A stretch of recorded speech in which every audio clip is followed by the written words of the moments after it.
Hello everyone, my name is Gabrielle. In person, this is what I look like. Okay, just coming from a lovely home class right now, and I just saw a game between one of my pupil, Gabrielle, a girl, 9 years old, versus an anonymous player on the church. Actually, they played online, but I was intermediary. I was playing for them on the board. So, white played e4, black played e5, knight f3, bishop c5. That's hanging pawn. She went ahead to smack on it. That's a lovely pawn. Thank you very much. And now, queen f6. Now, the idea behind queen f6 is that you can all see that black actually is having a double attack, attacking the knight and attacking the pawn on f2 at the same time and threatening the checkmate. So, what happened there? White played d4, attacking the bishop had to run away, and we have the c3 again attacking the bishop, and the bishop had to run away. White center is very, very strong, and black has just been roaming about with his bishop and, well, the queen. We've been saying right from time that it's very, very terrible for you to develop your queen early in the opening. Very, very terrible, because they start getting harassed or being prone to attacks all of a sudden. Now here, white went ahead to play knight g4, attacking the queen. You see, that's it. Now the queen has to move again. Bam. Queen to g6. And now white played on bishop e2. Well, actually I didn't like this move when she played it.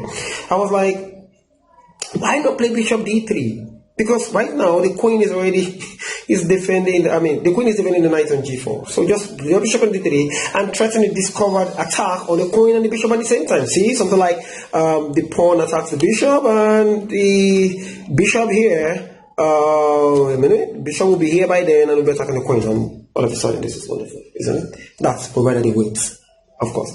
Okay, in the game, bishop e7 was played. Now, I believe black is creating a partner for his second bishop on c8 to develop, at the same time having a double attack on the knight. And now she played the bishop d3. Now, it's kind of slow. Just develop castle, castle, blah blah blah. It strengthens your center. Castle, push the knight b to d2, makes the game more interesting. So as it is, game goes on. We had d6 came next, h3, defending, increasing number of defenders on the knight, and we have f5. Now this is a very ridiculous move.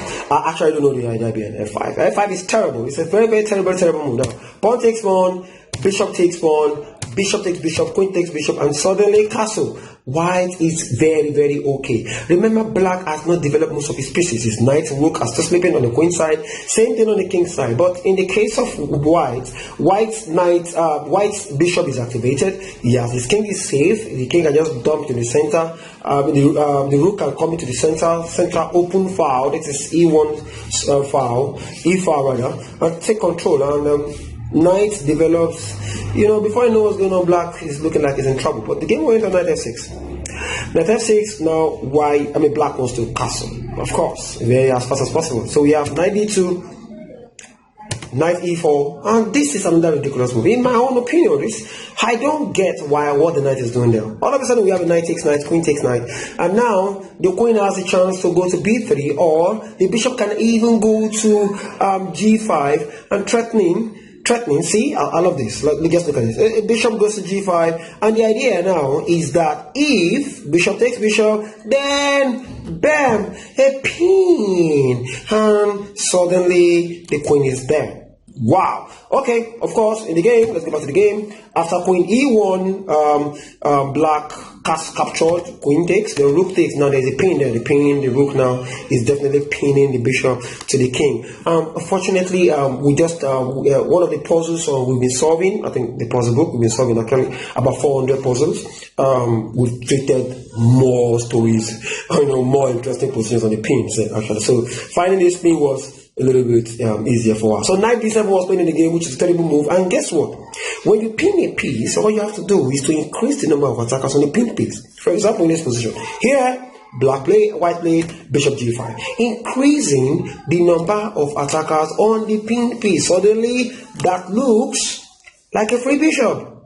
Oh, sorry, free bishop.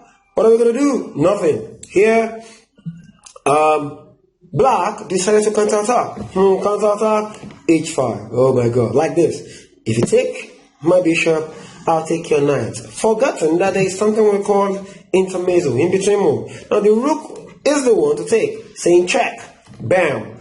After the check, now you have to move. And the king moved to f8 because moving to, of course, moving to d8 will also be a disaster. So he moved to f8, and suddenly the knight just went back to e3. Now you can see that the knight on d7 is looking yummy. All black has to do is to run away with the knight. Maybe knight to f6, and where we can start clearing all the 2 pawns on the 7th rank. When your rook is on the 7th rank, is very powerful. Now imagine you have 2 rooks on the 7th rank. That's going to be deadly, super duper deadly. Okay, let me not waste the time. The game is still on. It's very interesting. Now c5 was played. Imagine knight under attack, and the next thing black is going to do is to play c5. I don't understand what c5 is doing. Now is the time to eat this lovely ice cream called knight on d7.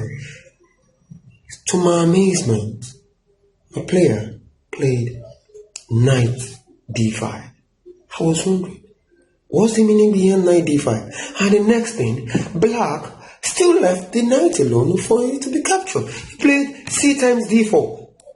Take the knight, isn't it? Another opportunity. But no, she went for a bigger stuff. Knight c7, attacking the rook. Oh, black was like, my rook is under attack, I need to save the rook. Where? What squares? Wherever square the knight is going to, actually is a problem. I mean, the rook is going to, actually there's a problem. My player was not actually looking at 3 pieces. Was looking at this. Rook c8. Can you see it? Knight d6, e6 check. And now, black has no choice to bring his king to g8. And you can see, of course, rook g7, checkmate. A wonderful game by these guys. Okay, if you want your child to play chess, to be better to be a tournament chess player, 7-year-old, 6 years old, and above, please, you can see the number on the screen. Hit me up. We'll do per sessions. Thank you very much. See you guys later.